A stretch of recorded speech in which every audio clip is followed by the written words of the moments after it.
3. Assalamualaikum warahmatullahi wabarakatuh. Kami dari mahasiswa reguler pagi kampus TB Kebayoran Lama dengan saya Prayoga. Saya Sakila Nanda Ramadanti. Saya Iksan Fadilah. Saya Ida Novianti. Saya Syeba Angelita. Saya Siti Nanda Putri. Kami ingin memenuhi tugas kewirausahaan yang ditugaskan oleh Ibu dosen Dr. Haja Maria Dwi Puspasari SHMM tentang perekonomian di kalangan pedagang mie ayam bakso pada sebelum dan sesudah COVID-19.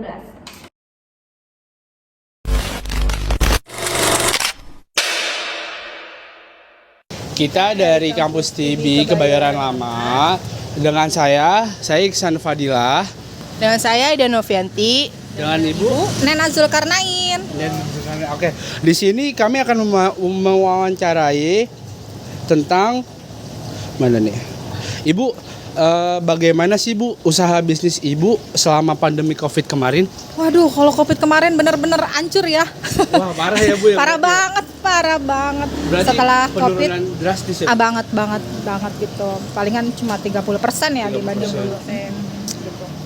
Setelah COVID kan mendingan tuh, cuma setelah lebaran ini ya itu lagi. Normal lagi. Menurun lagi setelah lebaran ini gitu. Untuk selanjutnya, pertanyaan selanjutnya saya kasih oleh Aida. Ini Bu, kalau dari saya, apa sih tantangan Ibu dalam membuat penjualan kembali normal?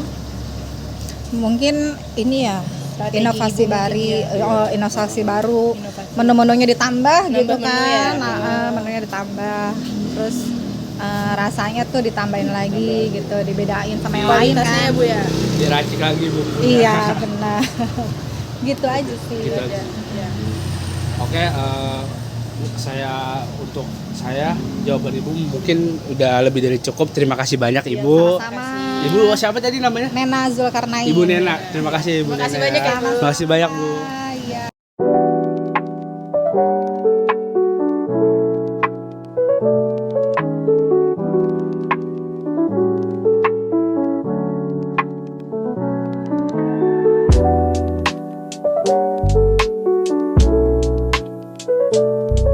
Dengan saya Yoga. Saya Siti Nanda Putri. Baik Pak, kita akan menanyakan tentang Aku mau nanya Pak, gimana sih dampak penjualan setelah terjadinya pandemi COVID-19 yang lalu? Ya, Dengan Bapak siapa? Mohon maaf. Pak Sosipir. Gimana Pak dampaknya setelah? Dampaknya ya kalau waktu COVID itu jualan kurang lancar, kurang lah. Separuh dari waktu belum pandemi pendapatan gitu. Setelah habis topik ya alhamdulillah udah stabil jualan ya alhamdulillah. Kira-kira berapa persen perbandingannya sebelum sama sesudah? Dari Waktu COVID itu pendapatan? pendapatan ya separuhnya lah, sekarang udah mendingan udah kembali normal lagi. Oh iya. berarti untuk omsetnya jatuh banget ya Pak ya pas COVID ya. Ya jatuh banget.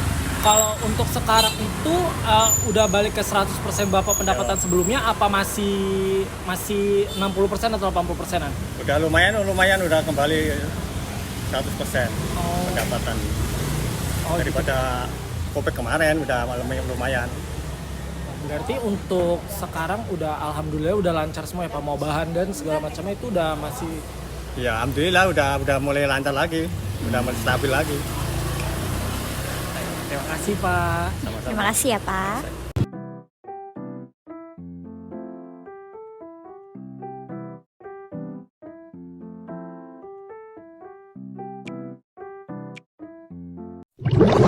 Kami dari kampus TB ingin mewawancarai Ibu tentang UMKM. Saya Syeba. Saya Sakila. Ya, Ibu Yeni. Ibu Yeni.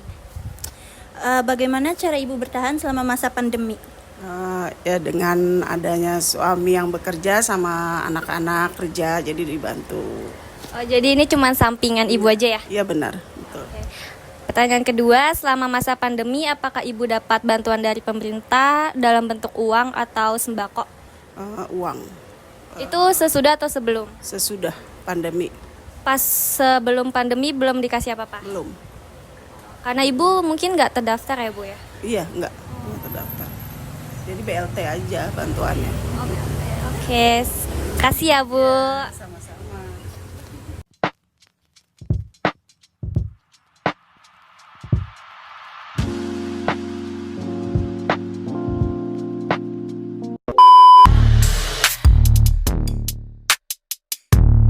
Berdasarkan kesimpulan dari kami, sebelum pandemi COVID-19, sesaat pandemi COVID-19, dan setelah pandemi COVID-19.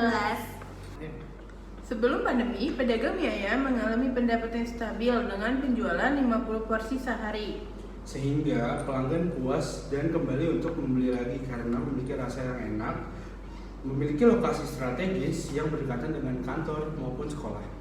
Pada saat pandemi, ada penurunan penjualan menjadi 10 porsi sehari. Membuat pendapatan menurun dikarenakan ada biaya bahan naik dan juga customer yang menurun. Itu membuat keuntungan penghasilan menurun drastis, bahkan hingga 50-80% dari awal pandemi. dan pada masa pandemi banyak juga orang yang takut akan keluar rumah dikarenakan takut terkena COVID, sehingga mereka lebih memilih untuk membuat di rumah atau homemade. Setelah pandemi mereda, mereka melanjutkan modal usaha menggunakan jasa layanan online seperti GoFood atau ShopeeFood dikarenakan adanya perubahan kebiasaan dari pelanggan, yaitu lebih memilih bersih, higienis, serta cepat. Dan setelah pandemi, penjualan kembali seperti sebelum pandemi, di mana penjualan mie ayam sehari menjual bisa sampai 40-50 porsi. Dan semakin banyak pedagang mulai menggunakan pembayaran online seperti kris. Alasan utama mereka agar lebih praktis, aman, dan menghindari kontak langsung dengan uang tunai. Berdasarkan Pancasila sebagai dasar negeri, STIE Bisnis Indonesia dari kebanggaan bangsa kami.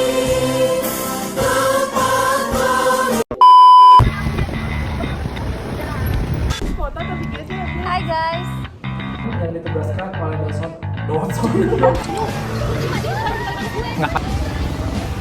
Bang, bang. Siapa? Oleh dosen ibu dokter saja.